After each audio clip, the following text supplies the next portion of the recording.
Imagine having a tremendous amount of experience in sales, but you know you can do even more, and it has nothing to do with specific sales strategies. It has a lot to do with what is stuck in your emotional hard drive. Hey, it's Gary Cox, business and life strategist, and today we are with Miss Traci Shepard. Traci, how are you? And thank you so much for taking your time to hang with me today. I am fantastic. How are you? I'm well, I think actually, because our YouTube channel got hacked. And you're, I think, like the first person I'm actually interviewing, if I remember correctly. So I'm excited about this. So Traci has a story.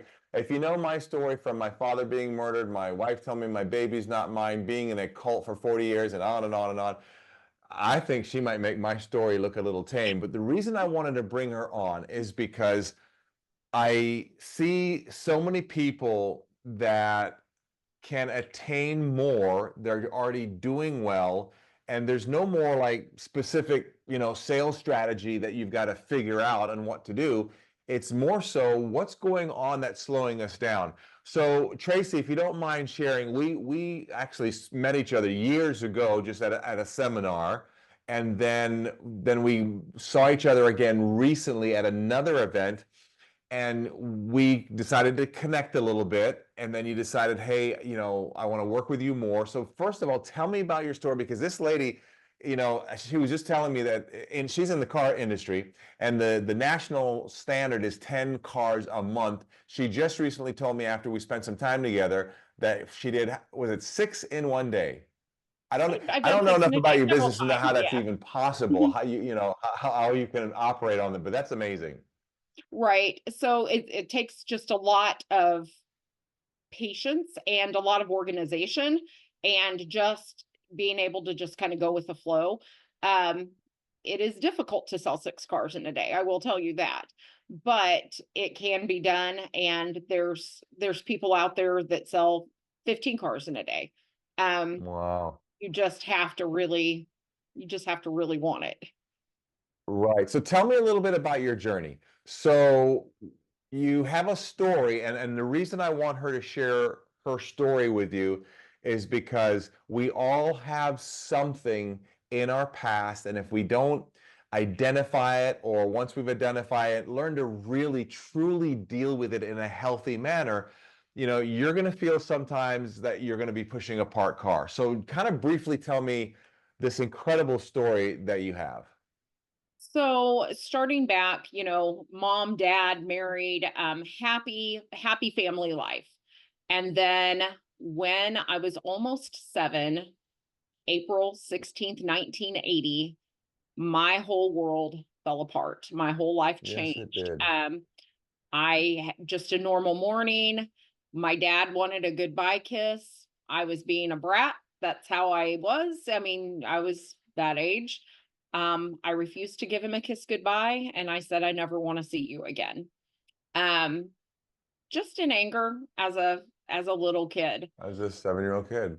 Later that morning, um, I was on the school bus. My dad was on the way to work, worked for an oil company, and he came across an unmarked intersection, and he was in a tragic car accident, and he died. Mm, And he died. And the last thing that I had said to him was, I never want to speak to you again. And right. so for me, I thought I killed him. I mean, Yeah. that is what my brain told myself, is that I killed my dad because I said those words to him. Wow. And so, It's interesting when you share that story, because when you first share that story, and for those of you watching this, you'd have no idea. That woman, Tracy, could not get through that story without massive tears. And now she's smiling, I I mean, am being that she is now dealing with it. So incredible. Just wow. And keep right. going. This is nothing compared to the, she's got so much more. It's So, unbelievable. I mean, and we're only like a week into this, but we I held onto that because no one, and we're back in the 80s, no one knew to sit me down and say, "Hey, this wasn't your fault. This was just an accident." No one Yeah. knew to take your child to therapy or whatever to help them process it. And it's very possible that no one even knew that that's what I thought. 100%. maybe they didn't even know. I don't know. But Right. what I knew was that I had killed him because I said those Mm, words. So you yeah. fast forward a few years later, my mom had gotten remarried. I had an older sister. She was killed by a drunk driver. So I was very, very Mm, close to her. And then she dies. So that, you know, that is a lot to hold on to as well. I was in the 4th grade when that happened. I couldn't wow. even go to the funeral. I couldn't So even what was the go. time frame between your dad and your sister? 1st grade and 4th grade. Holy crap. Oof. 1st grade and 4th grade. So, um, I mean, that's hard. I didn't even go to the funeral because Wow. I didn't wanna believe it was real. So what I was Yeah. telling myself was, "She's just gone, she's at her mom's house, she's just gone. Right. It's just not she's just not here." Um, but from that moment on, I knew, not only did she die, but alcohol's evil. Alcohol killed her.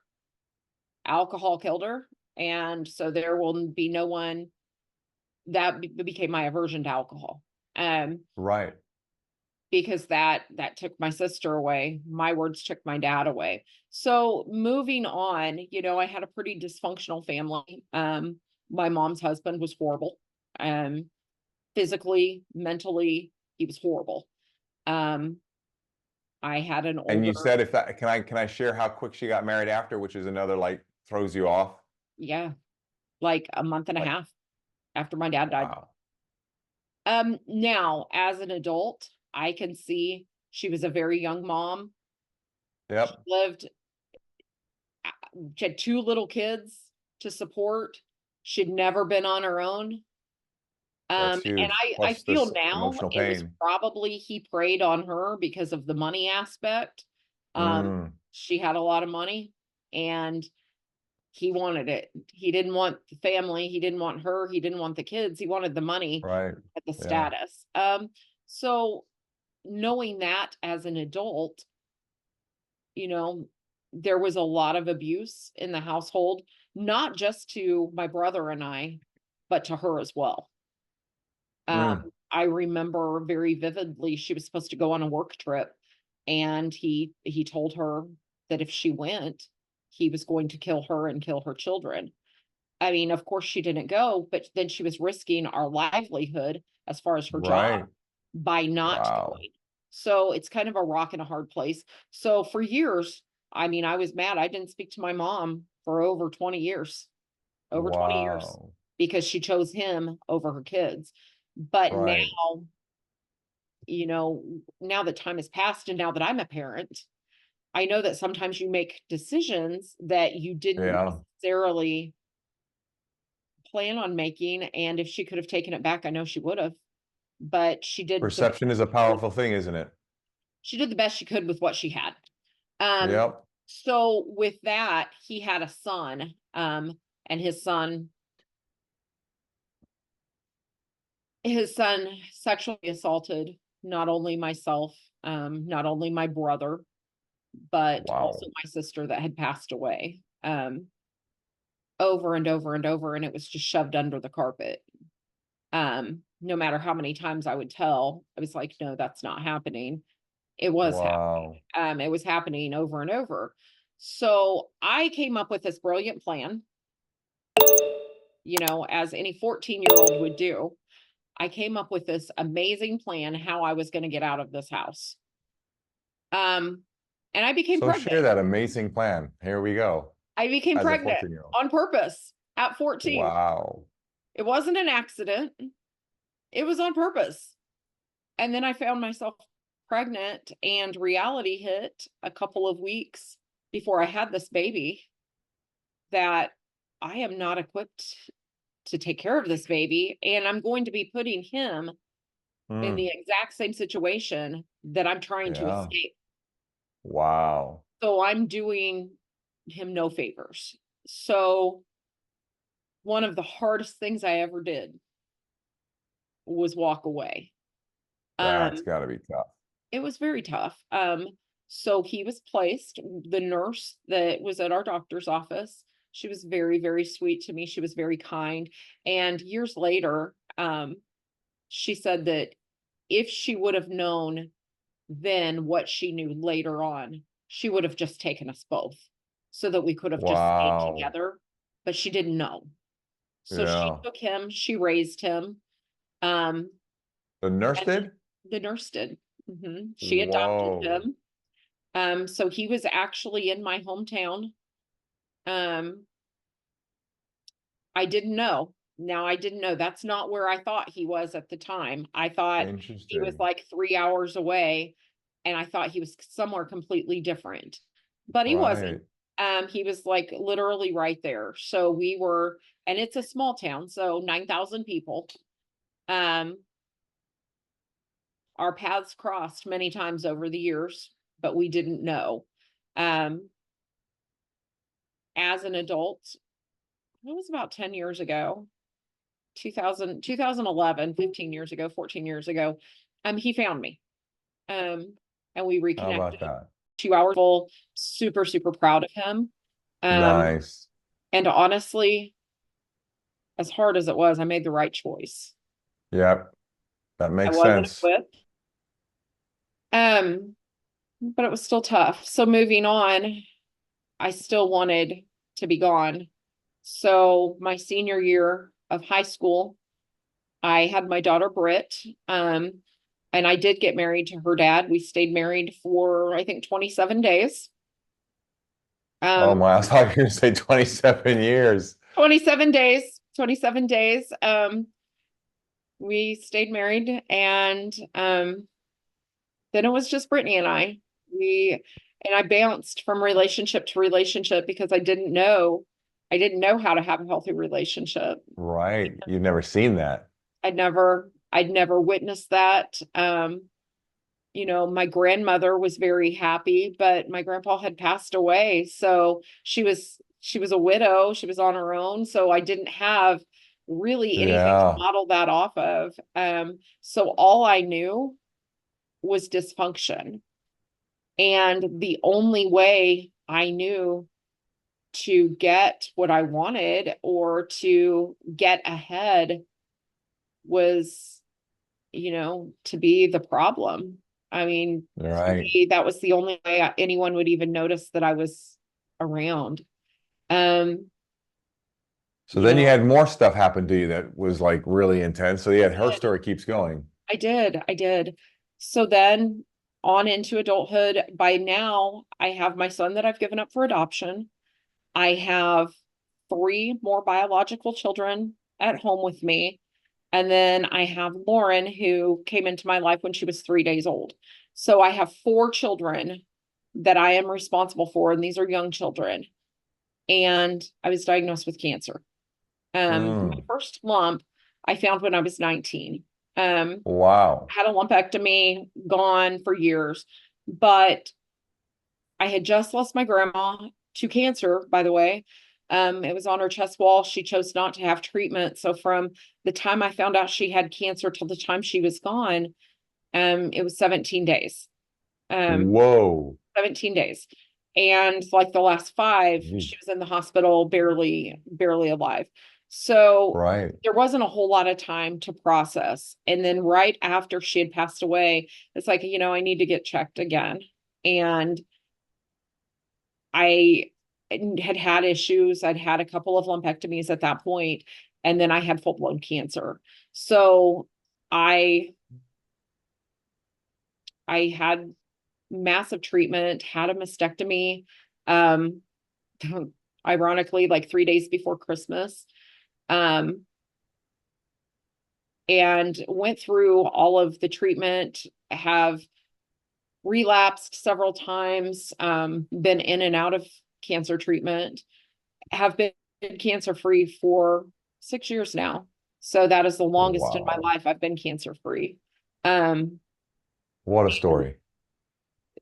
so I mean, there's just a lot. There's just a Yeah. lot. And the reason I wanted to chat with you because maybe a lot of people don't have as much stuff as you had going on. I mean, that's a lot to deal with, but people have stuff. And so now let's talk about how this affected you as a professional, because you do very well and you know you could do even more. And it's not about, you're a seasoned professional. So how did all this trauma slow you down? How did it make you feel that you're pushing a parked car? And what were some of the situations? I know you would tell me there were just somebody would say something to you because of the stress level and the pain that it would just trigger whatever, and you just get all emotional. And obviously, that's going to cost you in time. You can't be Right. happy and friendly with customers. That's got to hurt you. And everybody's got to be able to relate to that. If it's not with your customers, it's with your spouse or your kids or friends. Right. So I am very successful in car sales. I can sell cars, I can deliver cars, I can do whatever I need to do. But I feel like, especially in the beginning, it was more on a superficial level. It was more transactional and it wasn't Yeah. relational at all because I didn't want to let anyone close to me. I did not, Now, I let me had this stop you big right there. wall. When Mhm. she says she doesn't want to let anyone any close to her, she means she don't want anybody like any close to her. Like you could not touch this woman and give her a hug just to say hi, how you doing? Right? Oh, if you were to touch me or to hug me, and a lot of customers, they're so grateful at the end, they want to hug you. And Right. I mean, that could like trigger trauma that would last for days and completely shut me down just by an unfamiliar touch. So no hugs, no kisses, no pat on the back. Certainly don't come up from behind me or anything because Mm. I feel like I'm being attacked. Um, Now, here's what's interesting for those viewing something like this is because let's say that you are a customer of Tracy's and you want to give her a big hug, and she, you'll be able to tell there's some friction there. You're not going to ask her, hey, why are you not hugging me, Tracy? You're just going to leave and you're going to wonder, wow, that lady doesn't seem very friendly, and she spent all these things go through people's head, which is normal. And then why would it not be reasonable for that person to be affected? Like, well, I don't know if I want to go back again. I mean, what did I do right. wrong? All things happen, right? I imagine if you Right. have to Which is that. why, I mean, I pretty much for the last 6 years have specialized in remote delivery. I will do Oh my everything good, I over the did not know phone that. and I will send you your car. Um, So now, you don't I get mean, touched or have so to I don't get interact. touched. Yes, so I don't get touched. I Wow. will send you the best gifts. I will send you your car. I will do everything. But to the I mean, we offer free delivery, so that's not an issue. But to the extent of you're 3 miles away, no worries. I have a driver. He'll be right over. Wow. Simply because I didn't want anyone like in front of me. I didn't want anyone near me. And if they were, I didn't know what to do with them. I didn't know how to have small talk. I didn't know, when there's a wall up or a phone in between us, it's easy and it's safe.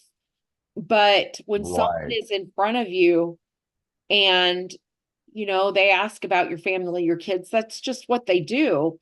And you never know what's going to be triggering. You just never know.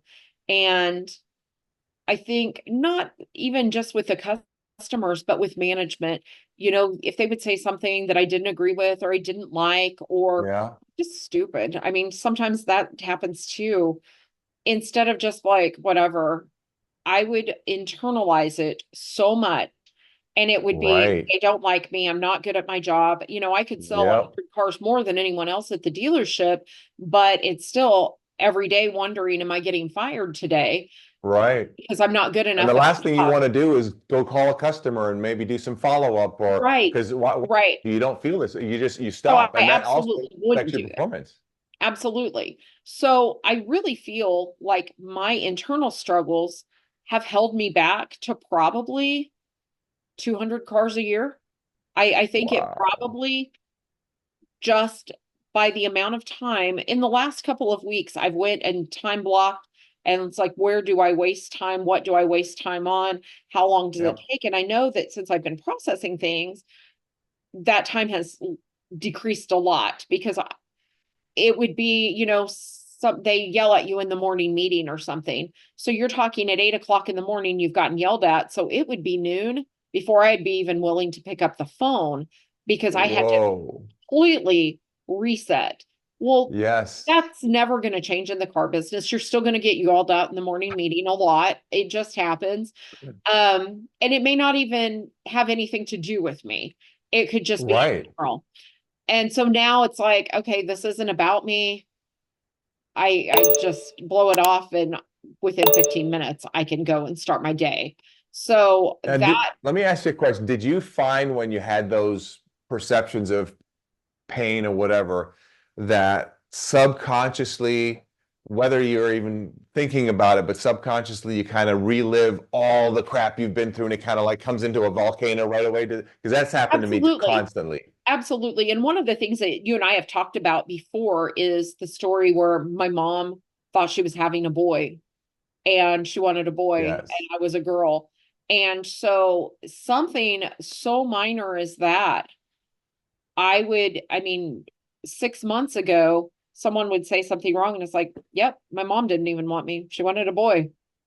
It doesn't have Oh, anything to do with whatever this is, right, right. But you're making this is what I but it call a was like, misassociation. yep, Yeah, but I would associate it because it's like, yep, I have something to validate that. My mom didn't even right, want me. I was a girl. She wanted a boy. She had a boy name picked out. So therefore, because my mom thought I was having a boy, that makes this make sense. And I know right. reality's not like that, but that's not And what my, what we talked about, how your brain will validate all of your beliefs, whether they are right or wrong. So you believe that. So you always, that's how we just how we operate. You're always looking for something to validate that, and it just gets worse and worse and worse and worse. So then you and I, we get together, we have a nice, I guess it was like a 2 hour session, just Mhm. cleaning this craziness up.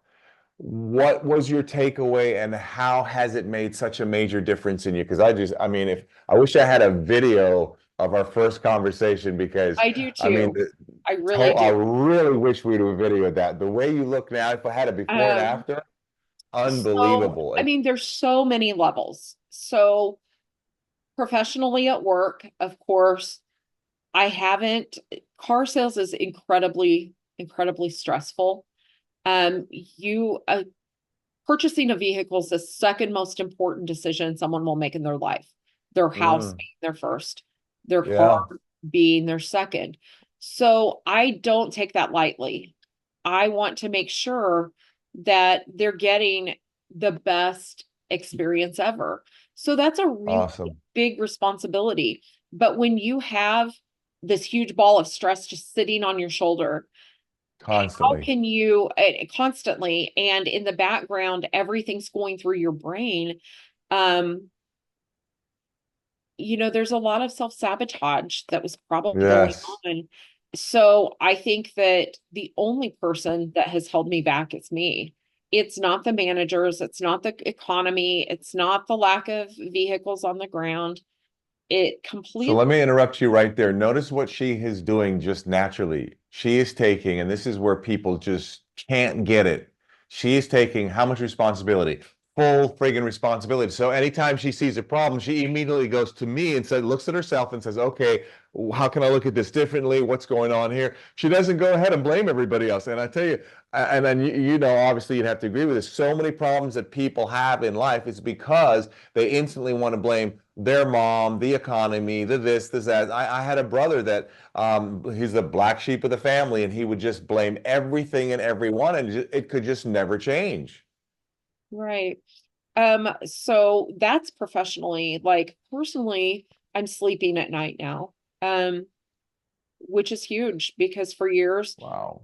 I could sleep in maybe 2 to 3 hour segments, or I would need to take, several Benadryl to knock myself Yep, that out. was me. I did two Make me glasses of sleep. wine and five Benadryl to go to bed. That was Yep, not I would good. have to do it just in order to sleep and like actually sleep. But now I'm sleeping and falling asleep without issues and not waking up.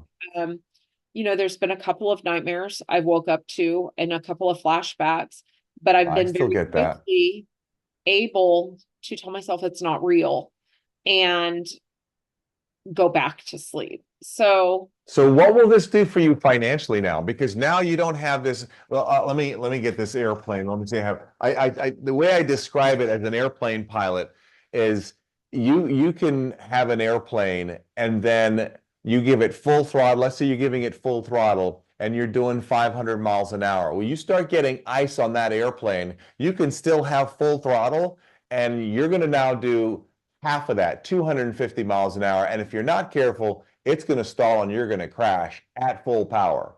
So when you have all this drag on your wings, you can be at full power, but you're only getting half the performance. So I think it was like less than a week after you and I, we had that first session. That's when you did that 6 car sales in I a did day. have And a 6 car sale day.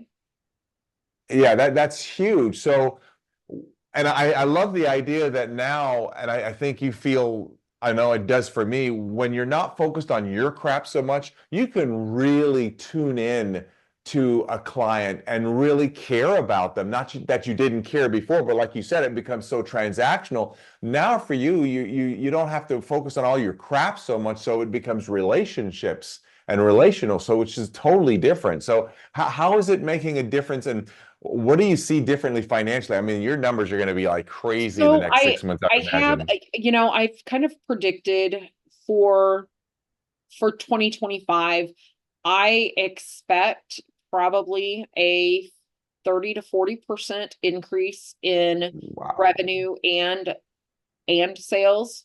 Um, I've set some pretty lofty goals, and I've just got to break them down and do the math on Yeah. what my numbers are and where I need, what actions I need to take to hit those numbers. So Now, let me ask you this. Before all this changed for you, what would be the difference if you made that same goal like a month ago? Why would it be so much harder, even though you know you're capable of doing it? Why would it seem so much harder then? Wouldn't, like for me, stuff like that, when I don't have this stuff cleaned out, it just seems like work and it seems so hard. Where now it feels exciting. Is that you find that as well? I do. And one thing, like a month ago, if I were to make a goal and I ran into any roadblock, instead of finding a way around it, crawling over it, digging through it, Mm, whatever, I would just be like, nope, you're right. You're right. That goal was too high. Let's move the goal back. Because then I'm interesting. still hitting my number, but my number's not what my number should be. So instead of just pushing through it, I would pull back. Or what I have found a lot, is I would hit a number, but that number was scary. So I would see I was closing in on that number, but then I didn't know what was next, because if you hit that, then of course you need to progress and you need to hit the next one. But if you Right. don't hit this one, then you're not expected to move to that one. So I would find Ah. 1 car away, 2 cars away, and I would self-sabotage so that I couldn't hit it. Because if I didn't hit it, then nothing more is expected. Um, How which is interesting. completely because it's my income. It's not affecting Right? anyone Isn't that crazy how we other. we just come up with some crazy stuff? Um, but I think it's that way in everything, not just financially, not just at work, but in Yep. relationships as well. You can have something really, really good going and you can have a great relationship, but when you feel safe, then you automatically self-sabotage it just because you don't know how to feel safe. Good Um, stuff. And by the way, as you're listening to this, if you think that Tracy should write a book, comment, write a book, Tracy, write a book, Tracy, write a book. I'm trying to encourage her to do that in the future. Not maybe not now, but yeah, this is so inspirational. Keep going, don't so, stop. I'm so I listening. think it's just important to, I mean, there's still so much more, so many more levels of what I've got to clean out still. But But at just, least you have the tools. That's so I do important, have right? I the mean, tools. at least now you know exactly what to do. I do. I do. And I do have, I think, truly, the trauma with my dad has been so huge in my life that Yeah, that's big. everything else in my life has been built or sabotaged as a result of that. So I figure a week ago I was 6 years old. So I've got to get from a 6 year old to where I am now Mm, and grow emotionally interesting. through that time. Because if you're always stuck at a 6 year old or a 7 year old, um, Right? and those are the only emotions and you don't know That's how what you get. to express them in a grown up way or express them in a healthy way. Because it is okay to have emotions, it is okay to cry, but there's a difference between going, crying it out, being good, or spending 4 days in a dark room and not talking to Yes. anyone and doing nothing but crying and trying to think of ways to end your life because someone said something negative to you. I mean, the world's a negative Crazy. place. There's always going to be people that say something negative. Right. Um, Good stuff. Well, Tracy, I want to appreciate you. I'll let you know I appreciate your time. This is so inspiring. You make me appreciate how hard I work to help people because you've just taken this by the horn and just done your homework. I mean, you are just so committed, and I can't wait to see your future goals and watch them happen. Because I watch you on Facebook, so look for Tracy on Facebook.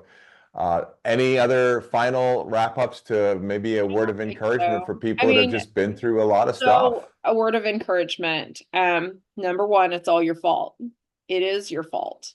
You have to take Whoa. responsibility. Ow, that hurts. You're hurting my feelings, I'm Tracy. sorry. I'm sorry, but it is your fault. Good things that happen, it's your fault. Bad things that happen, it's your fault. Um, it is all your fault. So you've got to take responsibility. You've got to learn how everyone has crap. I mean, even the most put together people, they have their dark secrets too. So I think there's a couple of takeaways. Just when you look at someone and it looks like their world is perfect, it doesn't mean that it Yes. is.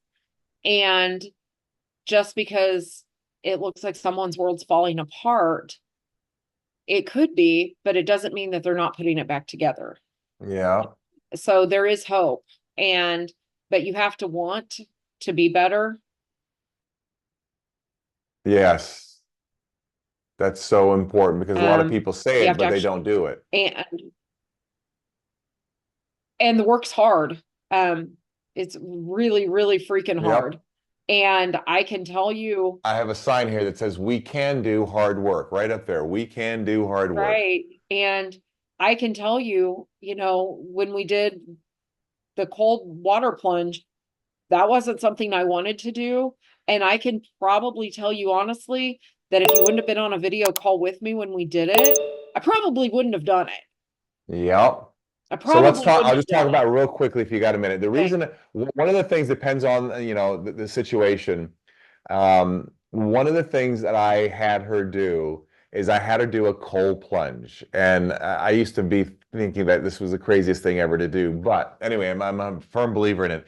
And there isn't too many things that can put a person in such a short time that gives you so much emotional and physical pain that you have the ability to control by understanding how the mind and the brain work. So tell me what that experience was for you, because what if she could learn, so she can take some of these tools, like the exact same emotional pain perhaps that she might feel at work because of some craziness that she's triggering from 20, 30, whatever years ago. She has learned that if she can push through, and by the way, her first cold plunge, listen to this for anybody who's thought about it or does it, her first cold plunge was at 40 degrees, right? For 40 4 minutes, degrees. 5 minutes? Yep. 40 degrees. My first was 50 something. That was like, holy moly. So do you ever reflect on that as you go through your day that you did that? I do. And I'm going to plan on doing that. I mean, not daily, of course, but Right?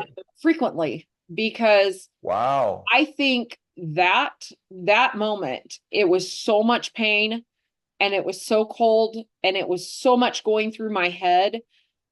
You don't know whether to focus on the cold or whether the pain, but Right? it was such a release of everything. I mean, everything that we had talked about, everything that we had processed, it was like that moment, let that go away. Um, Yes, and so do I still miss my dad? Of course. Of course I do. of course. Can I talk about him and smile now?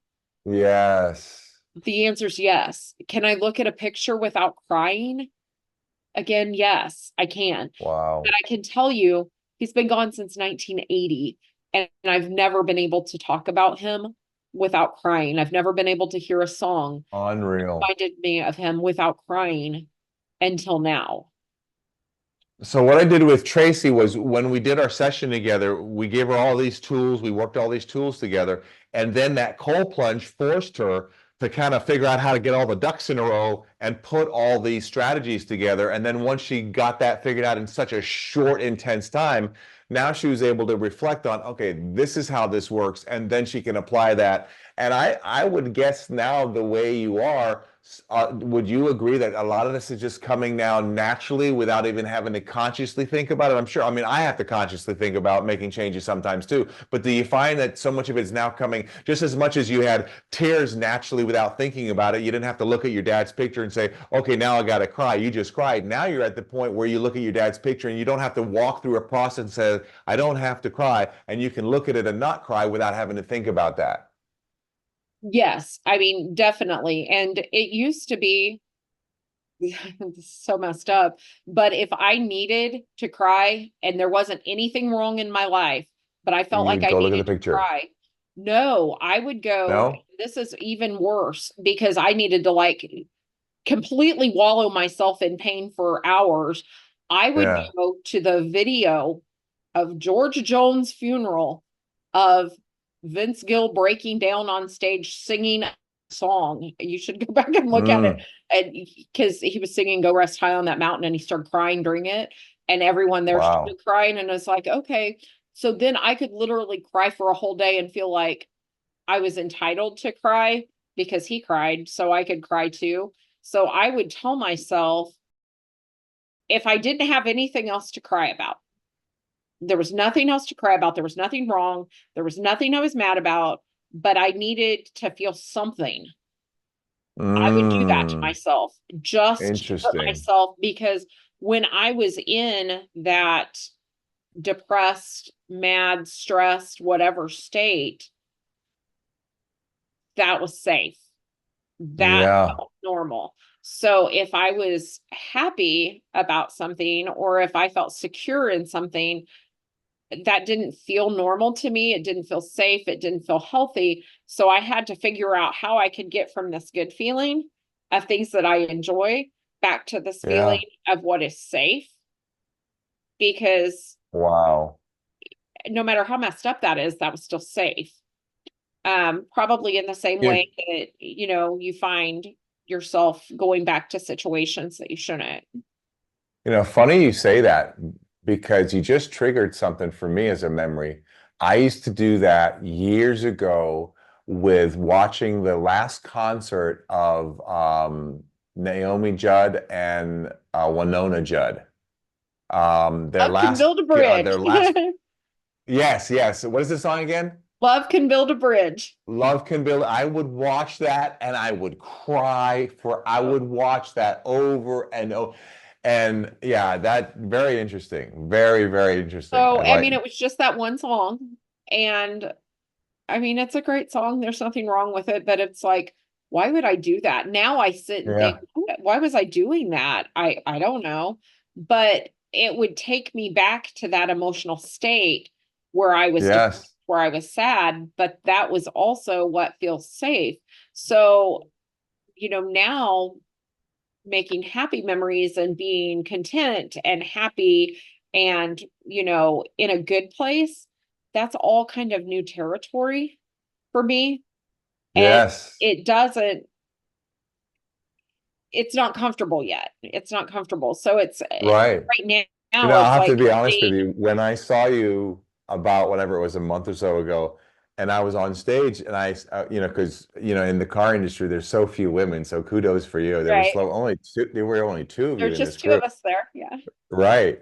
And I looked at you and I said, "This woman just doesn't smile. Did I say something that pissed her off or something?" I had no No, idea. And no. now I get it. I'm dying to see you next again at another So, and what's event. crazy is you saw me that I don't smile there. Those people in that room are probably the closest people in my circle in my life. I talk to them more than I talk to anyone else. So I Wow. feel the safest with them. So for me, my not smiling there, that was actually one of my happier moments. Whoa. That was actually like my Unreal. happy place. So So you see I can it imagine what as it's going to be next time you go and go right. there. Right. Like the Good first stuff. time I went to one of those events, I cried the whole thing. I was scared to talk to anybody. And then the next time, each time it's gotten a little bit easier. So actually at this last one that we were at where you were, that's one of the happiest times I've ever been as far as being with my people. It was really intense though. Um, and normally we talk about different training things. We've never ever hit on the topics of emotional intelligence and all of Yeah. that. We've never hit on those topics, and I wasn't prepared for it. And it kind of caught me off guard and really, So okay, now that makes sense then, really, because a lot really of what took I me. talked about was, leading your feelings, not being a slave to them. So this is all your brain is probably going, oh my It gosh, right? was because I was prepared for how do I increase my car sales in 2025. I was not prepared for how do I improve me? How do I fix me? Um, Interesting. was not prepared for that at all. And So you probably just thought I was just it was a no, conversation between when me and I you. knew that you know because I knew who you were. So when they said that you were there, I was like, oh crap. It was like an oh no moment because I knew I was sitting at the front of the room and there was only Yes, two you girls in were. there. And the chances are, I was like, please, for the love of God, don't bring a snake. I was, Ah, that's what I was really worried about is that you were going to show up with a snake and it was going to be my new pet. And I was like, please no. But what you brought was so much more than that. It was so much more yeah. because it felt to me like I know that there were all those other people in the room, but it felt to me like you were talking to me about what I needed to hear. And so it was really powerful for me.